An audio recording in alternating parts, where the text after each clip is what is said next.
If you could chant along with me. Will the Sangha with great virtue, out of compassion, for the sake of this assembly and all living beings, please turn the wonderful Dharma wheel to teach us how to leave suffering and attain bliss and end birth and death and quickly realize non-birth. We can chant together. Namo tassa bhagavato arahato samma sambuddhassa. Homage to the blessed, noble, and perfectly enlightened one. Namo sadanto suchedoye alahadi samyao sambuddhoje. Supreme and wondrous Dharma, subtle and profound, rarely is encountered, even in billions of eons. But now we see and hear it and accept it reverently. May we truly understand the Buddha's actual meaning. So all Buddhas, Bodhisattvas, Venerable Master, and all good and wise Dharma friends, Amitofo. Happy to be here with everyone for our next session on Dharma practice Q&A. We have a little bit of adaptation on the schedule because I saw some people had some comments that they had questions, but they didn't get answered during this session. So I was thinking that I would speak for maybe 25 minutes and then leave the last 15 minutes for Q&A. So you can type in the chat box. I will generally not be trying to answer the questions immediately unless they're directly related to what I'm saying. But then at the end, I can review those and try my best to investigate those questions together. I definitely don't promise to have like the right answer, but maybe we can share our wisdom in coming to a good way of approaching the questions that you have. So today, I actually wanted to talk about a question that was very important to me when I started the spiritual life. I put it on the screen here. Let me make it a little bit bigger so people can see. So there's 4 questions I put on the screen. What happens to our relatives and friends when they pass away? How can we help them on their transition to their next life? I know some people who've actually had their family members pass away because of the coronavirus, or perhaps indirectly because of the stress of the current environment. People have even ended their own lives. And so what can we do as those who are still living, help them in their process of rebirth? Oh, questions are not, sorry, one second. The questions aren't there. Okay, so can you see the questions now? Okay, here we go. So those are the 4 questions. So what happens to our relatives and friends when they pass away? How can we help them on their transition to their next life? So that's an important question, especially if we have loved ones who pass away. And if it hasn't happened to us yet, for sure this is something that will happen to us later. There's a saying that there's only 2 constants in life. I think it says tax and death, or death and taxes. From Buddhist perspective, it's old age, sickness, and death. And so these are naturally part of the process of when we're born into this world. There's I think an interesting reflection. The Buddha says that the cause of death is what? Usually if we look into society, they say, well, what caused death? Maybe car accident, maybe cancer, maybe just old age and stop breathing. And so that's one way of looking at it. But from the Buddha's wisdom, he said, actually the cause of death is birth. When we're born, we are destined to die, no matter what. I remember at one point, there was a National Geographic article. And on the front page of the National Geographic article, there was this woman hugging this huge kind of metal tank.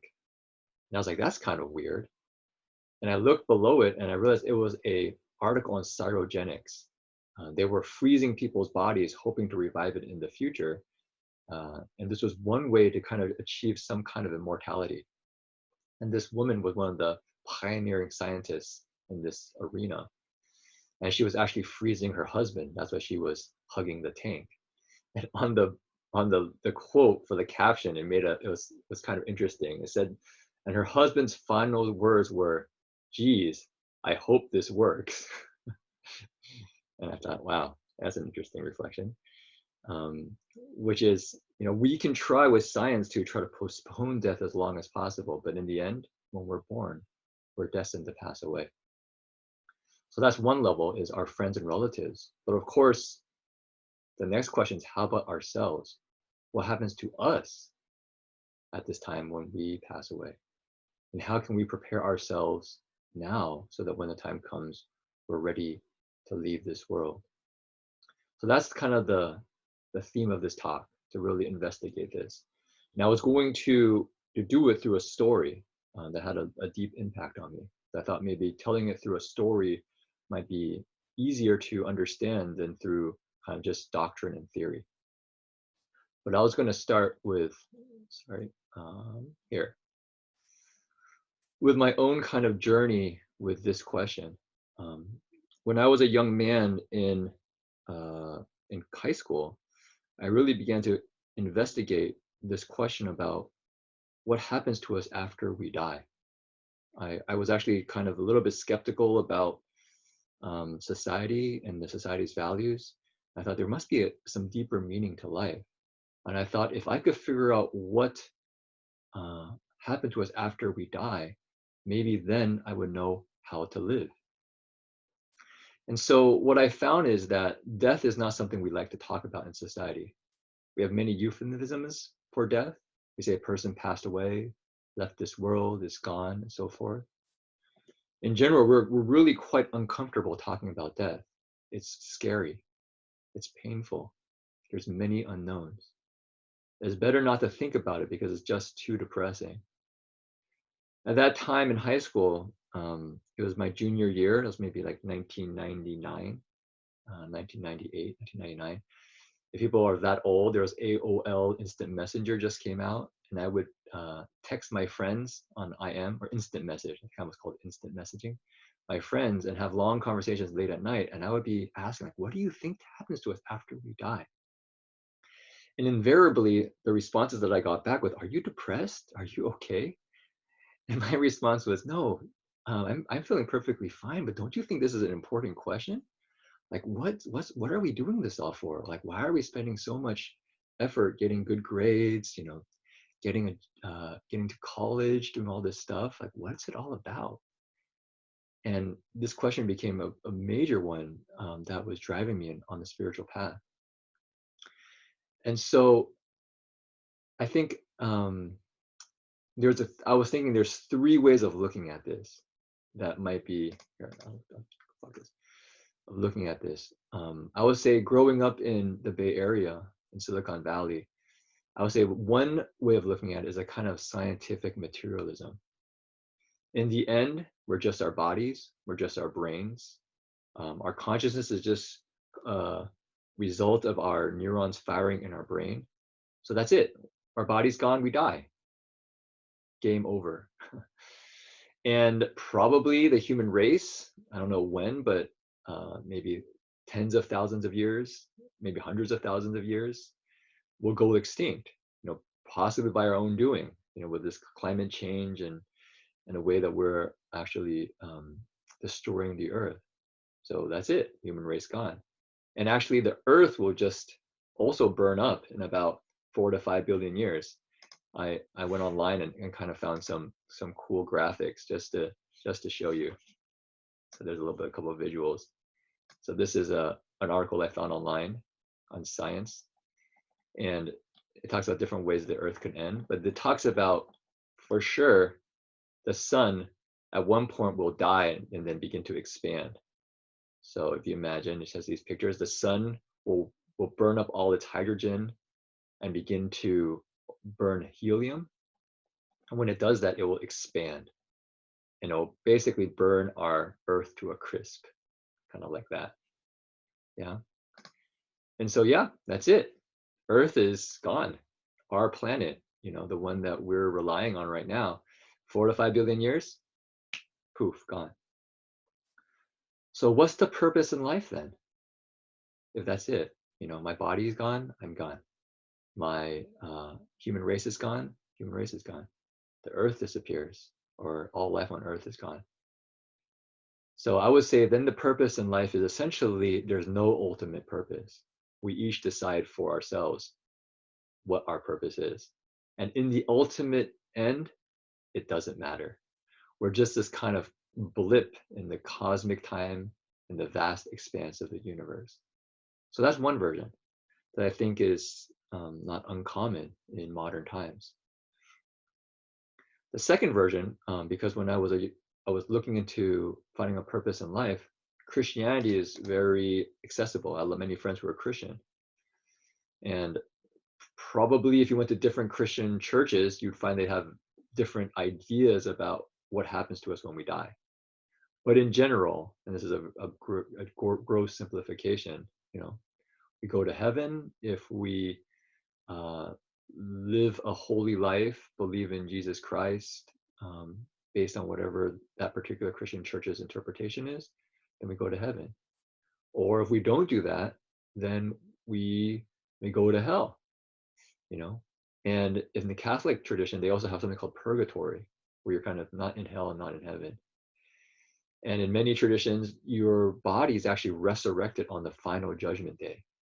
And so in Europe, in ancient times, there weren't very many cremations because people thought that the body would be resurrected. So what's our purpose in life? Well, follow God's plan, right? God is our purpose in life. Believe in Jesus Christ and convert others to believing in God's plan, because that's the meaning of life. If this is what's the most important, we go to heaven or hell, then what's life about? Well, we want to make sure we end up in heaven, in the kingdom of God. Second version. So the third version, at that time I was also studying, and I studied a couple other ones, but I realized there was too many, so I kept it to 3, science, Buddhism, and Christianity. So this, in Buddhism, we talk about rebirth, that consciousness continues. And when we die, the body, which you could say was like a house for our consciousness, begins to decay, and our consciousness or awareness, sometimes it's called the intermediate skandha body, or this kind of intermediary body, goes from one life to the next. And we can take on the form of an animal, a human, a deva, which is like a god, a ghost, a hell being, and then back to being a human. So this is samsara, this cycle of rebirth. And the driving mechanism for all of this is karma, our intentional actions. Based on the actions that we take, the choices that we make in our lives, that determines where we are now and where we'll be in the future.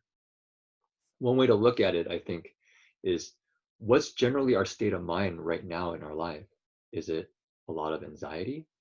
Is it a lot of greed? Is it a lot of anger? Is it a lot of confusion?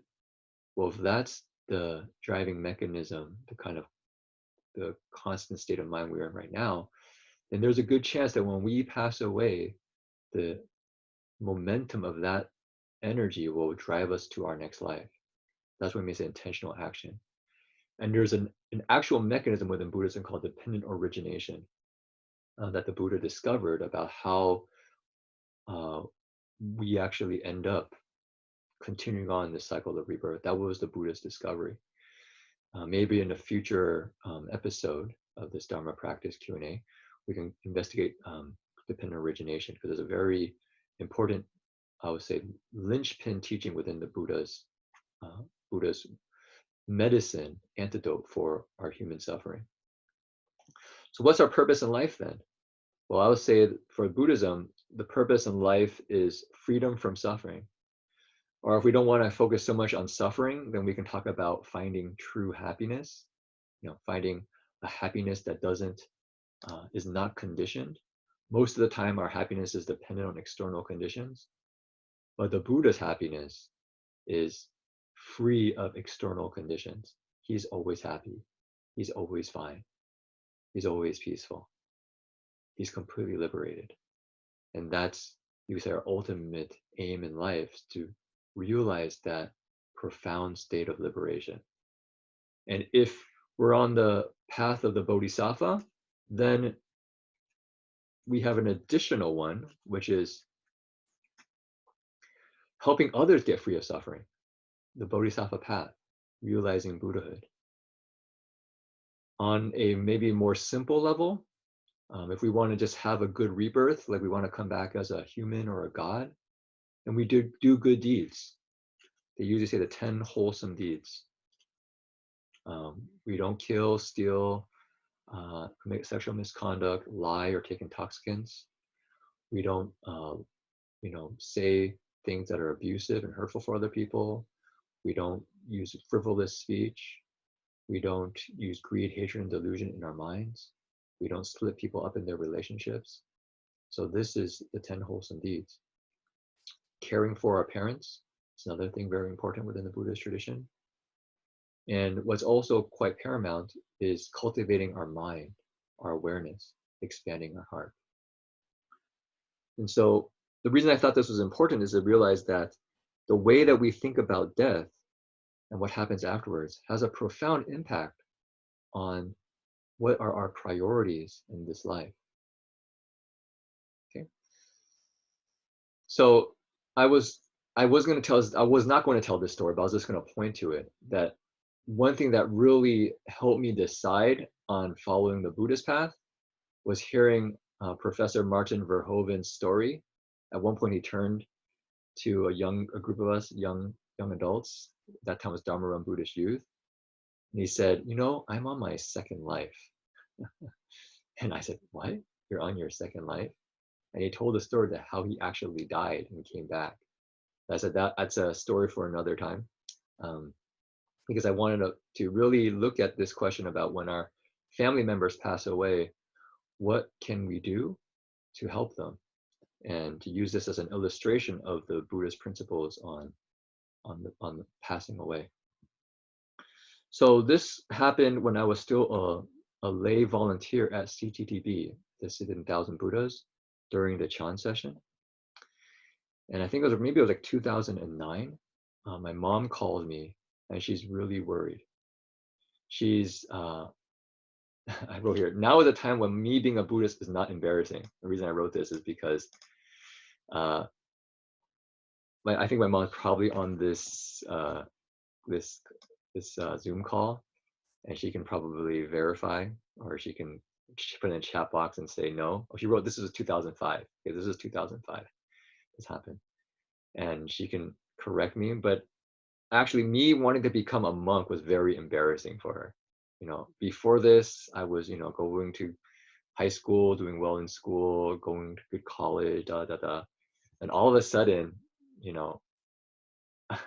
I stopped doing all the things that were like going on this path of success in the world, and just like, I want to be a monk. And so I became a big embarrassment for her, because she talked to her friends, and their friends would say, what's your son doing? She says, well, he's going to the monastery. Wow, that's that's not the most not what people in Saratoga want to hear. So let's just say me wanting to be a monk was not really a highlight.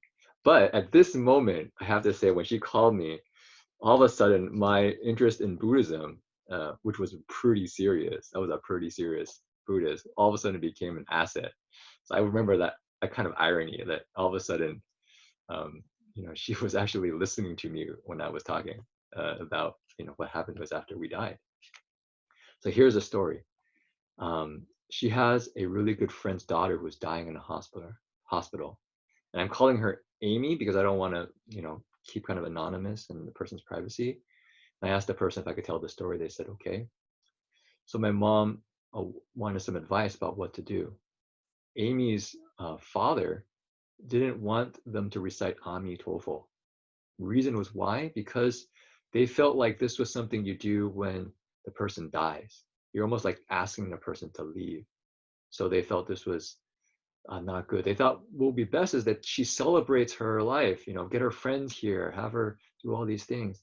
So they did that a little bit, but she got really tired. And what happened? She went into a coma. Actually, I wrote here that her father and her father's sister, which is her aunt, I think her aunt was somebody who was really well educated in Taiwan. And so didn't really believe much in Buddhism, or maybe didn't have much background in Buddhism. But my mom and Amy's mom wanted to recite. They thought it was really important. So at that time, I first listened to her. I told her, you know what? It's important thing is not to fight. Try to see if there's a middle way. And being at CDB in the Chan session, I would also dedicate merit on her behalf. So here's a first, I think, very important principle, which sometimes people miss during this time when somebody passes away, is that they were, people would start fighting about what to do. And this is, I think, really not a good thing to do. If anything, at this time, we want to be harmonious because we don't want to create any more turbulence for the person passing away. If we fight with each other, then the person who's passing away can feel the anxiety of everyone around them. And how it's described is actually the person's body actually no longer becomes so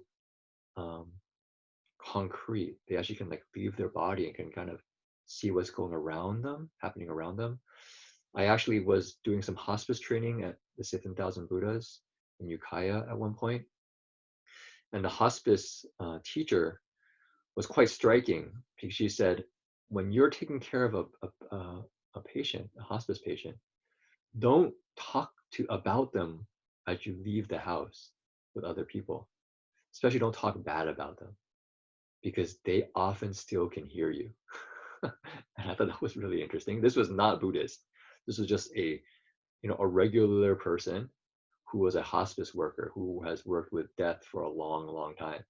And she was essentially saying, for some reason, people can actually still hear things that we ordinarily wouldn't hear, even if you're not next to the person. As you said, don't gossip about the person outside of their hearing, because very possibly they can still hear you, right? So, so what I think is most important is actually we want to respect the beliefs of the person who's passing away. We don't want to force our beliefs onto the person, but if there's an opening, which is that we can actually share some principle, then we can do that.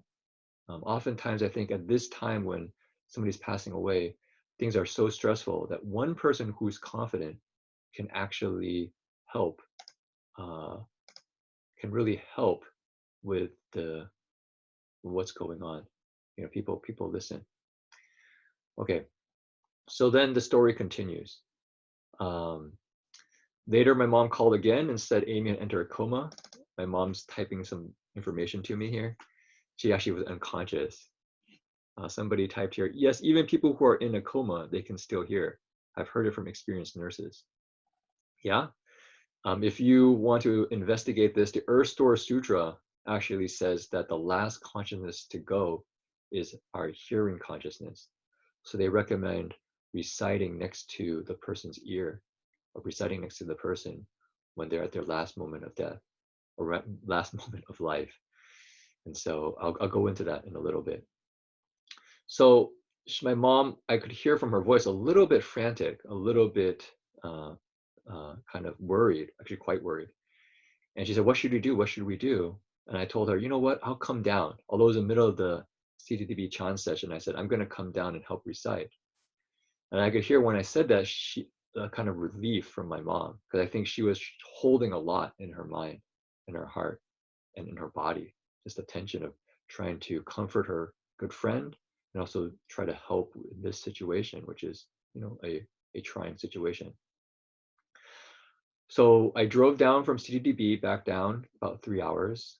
Went directly to my home, got my stuff, just some basic, clothing and things, and went directly to the hospital. I was actually prepared to stay there for a couple of days, maybe even a week, because I had a friend who was in a coma for many, many years. So I didn't know how long it would take for Amy to leave her body. So when I got there, I saw her mom was very tired and her dad looked very worried. Amy was just laying there connected to life support, breathing, but not much movement. My mom and Amy's mom were trying to recite. And when I arrived, they turned the recitation over to me. We had a recitation machine, so we would just follow that. I really looked at Amy's mom and she was exhausted. The moment I arrived, she said, okay, you recite. And then she just laid down and went to sleep right in the hospital room. So I began reciting next to Amy. And her father was, I was sitting at where her feet were, where Amy's feet were, and her father was at the head of the bed, where Amy was, next to all the machines and the life support machines. So I recited for a little bit, and I'm not sure if I got all the details here correct, but pretty much it was in this order, I think, or these things happened. Her father actually rubbed some chapstick on her lips. And one of the medical devices, my mom said she wasn't on life support. Yeah, she was on some kind of maybe monitoring machines. I think the machines were monitoring her. And this is good. My mom is checking all my facts. And so her father rubbed some chapstick on her lips, and one of the monitoring devices started beeping. Beep, beep, beep, beep, beep, beep, beep, beep, right? And after some time, the beeping stopped. I think a nurse came in, took a look at her, and then left. And Amy's dad started rubbing her hand, saying, "We're here with you. Don't be scared. We're by your side. Don't worry." So, and at that point, her father sat back down and just kept looking at her, and I continued to recite. So I thought to myself, maybe I should talk to Amy's dad, because I don't think he really understands what this whole Buddhist process is for going on to your next life. But I also didn't want to be imposing, with Buddhist beliefs. So I went over to him and asked him, would you be willing to maybe learn a little bit about what Buddhism thinks about death and what's in this process of dying? You don't have to believe it, but it's maybe just a good reference point for you. He looked at me, he nodded his head. And so we went outside of the room and I explained to him the process. So I started out saying, you don't have to believe any of this. This is just for your reference, but I wanted to give this to you for you as a background. So I said, number one, because Amy is dying, her body is very sensitive. We don't want to touch her body. I give an analogy. It's like when we're really sick, even when we feel a slight breeze on our bodies, it can be painful. So similarly, if we touch the body, it can be felt as kind of really sharp pain. So the best thing for us to do right now is just to let her be. Don't touch the body. The next thing I said was what somebody just typed, was that she can possibly still hear us. Buddhism teaches that your consciousness is the last to go. And if she actually leaves her body, from the stories that I've heard, near-death experiences, I mentioned the hospice experience before, but that time I hadn't done hospice in Ukiah yet. They describe how people actually leave their bodies when they're about to die. They kind of leave the body, come back in, leave, come back in. They're no longer limited to the physical body.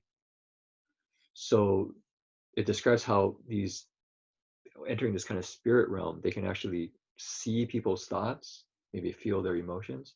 So what's really important for us is to stay calm. Don't try to hold on to her, because if we hold on to her, she becomes more anxious because she doesn't want to make us suffer and wants to stay. I remember at this point, her father agrees with me, actually quite vigorously, saying that over the last week, her heart rate has been going about 150 beats per minute constantly. I remember these words from her father.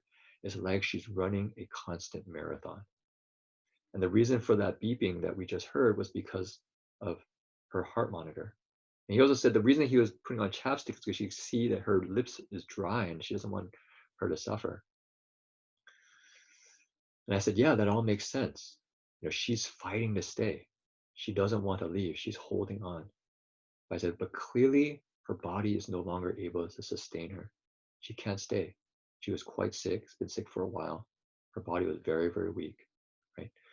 So the best we can do for her now is to have a peaceful passing. In Buddhism, her ability to leave in peace actually helps her have a good rebirth. If she leaves with a lot of fear, a lot of anxiety, reluctant to leave, attached to this world, then that can really obstruct her transition to the next life. In Buddhism, death is not an end. It is simply a transitional moment. So I've said, to put it simply, the best thing we can do for her now is to recite for her, be peaceful in our hearts, and wish for her to have a good rebirth. We can wish for her to go to Amitabha Buddha's Pure Land, because that's a place of happiness and goodness. I said that's completely up to you. Your choice, because I think maybe the first time you really heard about Amitabha Buddha's Pure Land in maybe more than just hearing Amitofo, and so I didn't want to pressure him. But I said, but at the very least, we can help her have a peaceful passing. I was quite struck because I could see her dad was paying careful attention to what I was saying. So afterwards, we went back, and he also recited. So I was reciting, he was reciting, and I sat there, kind of sitting full lotus, eyes half closed, reciting. And after 30 minutes of reciting, I looked up and I saw her father reciting next to her, leaning forward, Namo Amitofo, Namo Amitofo. I could really see the sincerity in his whole body, in his face. It's almost like he was just chanting with his whole heart. So then I said, wow, he's really sincere. And so then I just sat back, half closed my eyes again. All of a sudden I heard the beeping, beep, beep, beep, beep, beep, beep, beep. So I had to open my eyes again, and I saw her father turn off the beeping machine. I guess that's the monitoring machine. So it didn't stop her life support. It just stopped the beeping, and he just continued to recite. I said, oh wow, he's really kind of focused on reciting. And then I turned my gaze over to Amy, and I just watched her start to take her last breath. My mom wants to share a couple things. Yeah, you can share at the end, Mom, if you want to. You can type in the box, or if you want to talk, you can do that too. And I remember she stopped breathing, and I said, wow, I think this is it. I think she's leaving right now. And so I nudged my mom, which I think was also kind of sleeping. And then I nudged Amy's mom, saying, Amy's leaving now. Wake up, wake up. So they both looked pretty exhausted. They got up and they started reciting. And I'm not sure if we started 8 hours. I think it was something like 8 to 12 hours. I'm not sure exactly how long we do it. Usually it's recommended 8 to 12 hours to recite. So we did that. We recited 8 to 12 hours on her behalf. Before this had happened, my mom and Amy's mom had actually talked with the hospital and said that they wanted to recite for Amy after she passed away. So the nurses actually told her, then don't tell us when she dies. Let us know 8 to 12 hours afterwards. That way we'll leave you here with her, and then we'll just report the 8 to 12 hours later when she passes away. When you let us know, that way we can have kind of time to recite with her. So that's what we did. No report. We just started reciting. And so we took turns reciting. I said since I was fresh from the CDB Chan session, I was quite happy sitting there and reciting almost for the whole time. There weren't that many of us. And I realized the time is up, so maybe I can continue with this next time, because the story continues on. And I can do a little bit of analysis. In the morning, the next day, I think around 9 a.m., Amy's aunt drove me back home. And I found out, I think she was a sociologist professor. She said, I had no idea what just happened there. But all I can say is my brother's daughter just died, and somehow he's happy. I don't know what to make of it. I could see in her mind, being a sociologist professor, she was trying to figure out, like, what just happened? I study all these people, and this is, I thought maybe superstitious, but somehow something very profound happened, that my brother's daughter died and he's okay with it. Before that, he was really anxious. He was really upset. So I smiled at her and said, yeah, your brother was really sincere about during the recitation. Amy's mom was also super appreciative. I could see that although she didn't really know what happened, she really was happy that whatever happened, happened. Okay, my mom wrote 2 things. Amy told us that she heard Jin-Chuan Shi, I guess she's David, reciting for Amy. And this was when David was at CDB before she was coming back. Oh, I never heard that before. Really, she heard me reciting for her. Interesting. Amy also saw says she saw Guanyin on a white board as she could not talk anymore before she became unconscious. Oh, interesting. Small things I didn't even know. So later I thought, what happened here? So I'm going to just give a very brief, and then because people can maybe type questions in the chat box if you have some questions about this.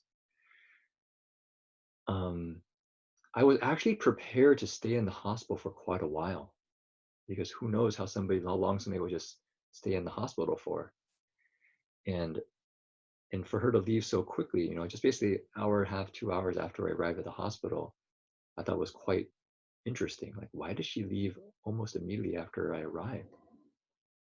And after some reflection, I thought, you know what? I think it was because her father let her go. I had that feeling when we were there reciting that he was super sincere in reciting her name, or not reciting Amitabha Buddha's name. And my sense was he was just in his heart saying, please go, please go. We're okay. I want you to be peaceful. I want you to be happy. It's okay. You don't have to hold on. Please go. And I think because he let go, I think she let go. And then she moved on. And so that to me was really striking. And I won't go into this part of the story next because there's only a couple of minutes left. We can take your questions. But there's this next part to this saga, which is the next morning. So I went to sleep at 9 a.m. that day, and I woke up maybe in the afternoon sometime. My mom came to me again, pretty stressed, saying, "You know what? We have a situation because one of the monks, not DRBA, but another monk, really wants to do a Buddhist ceremony for her, and her friends and family want to do a celebration of her life, and the monk said that's not appropriate. What do we do?" And the monk's saying, this is a really important time to make sure that we transmit the Dharma. And I was thinking in my mind, oh no, this is a clash of cultures. So maybe I'll share that next time, because we had to go and talk to the monk. And I was recruited to help communicate.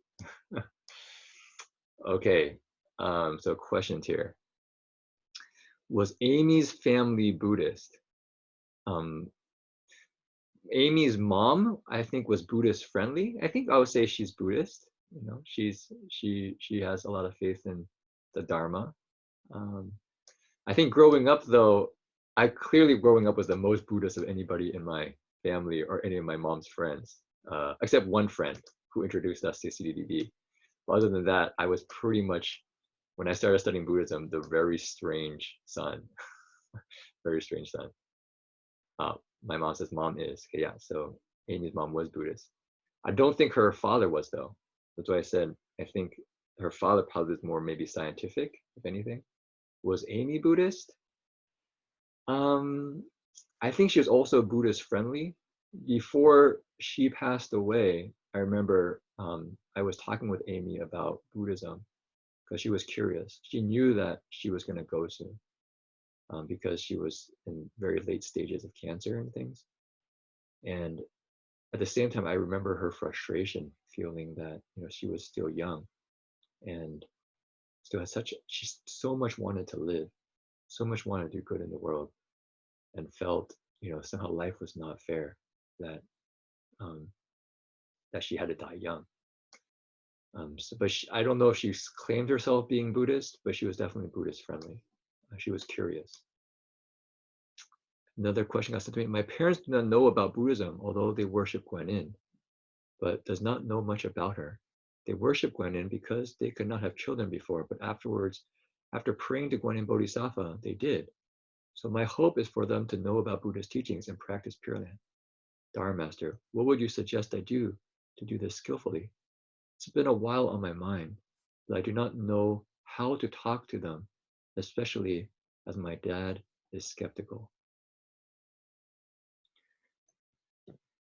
Okay, so this is a good question, and maybe I'll finish with this, and because time's almost up. Meaning, how do we share the Dharma with our parents, our family? I think first, the most transformative piece is if we can really make the Dharma come to life in our lives, if we can change our own habits, if we can become more filial, more caring, have more wisdom, more kindness.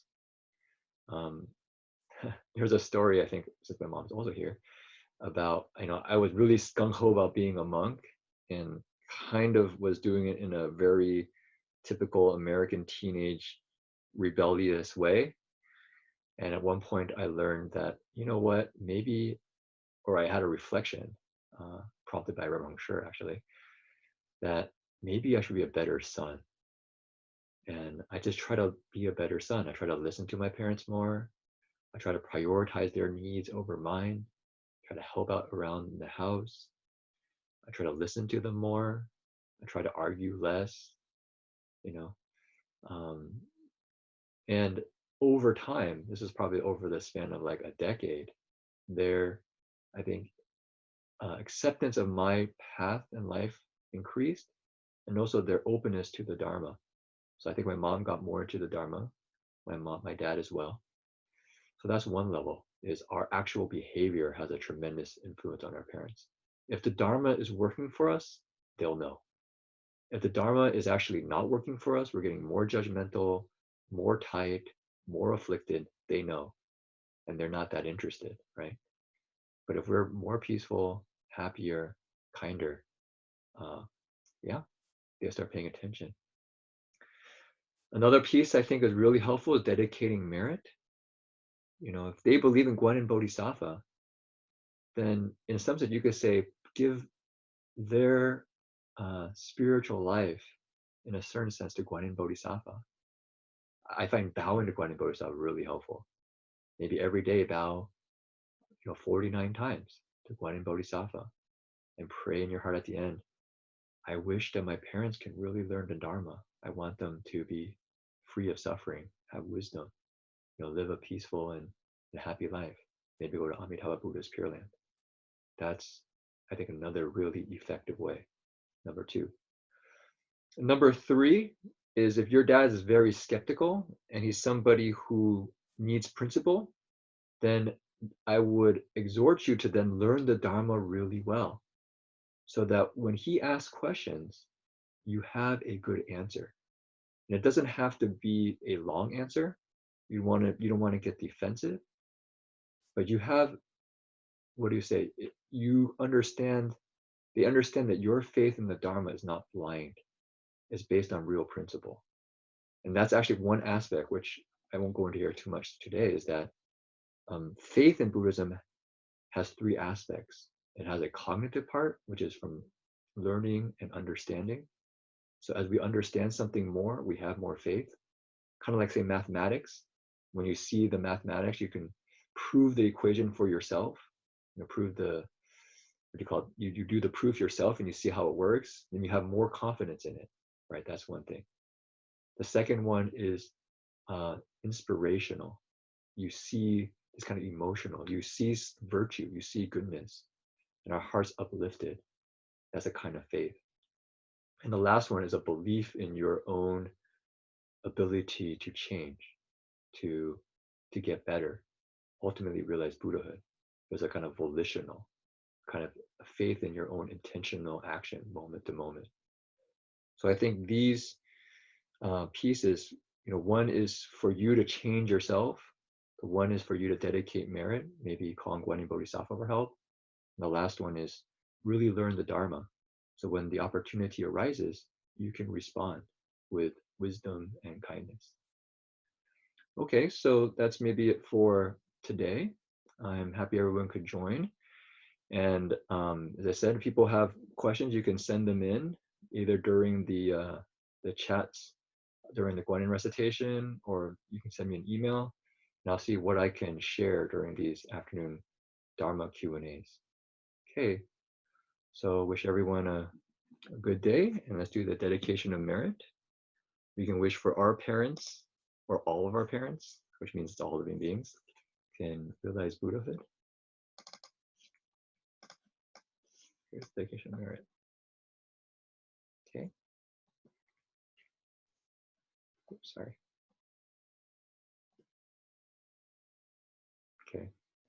May every living being, our minds as one and radiant with light, share the fruits of peace with hearts of goodness, luminous and bright.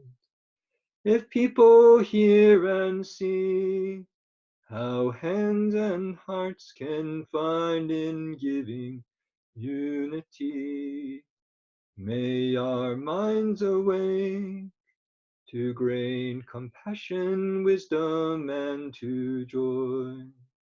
May kindness find reward. May all who sorrow leave their grief and pain. May this boundless light dispel the darkness of their endless night. Because our hearts are one, this world of pain turns into paradise. May all become compassionate and wise. May all become compassionate and wise. 3 vows.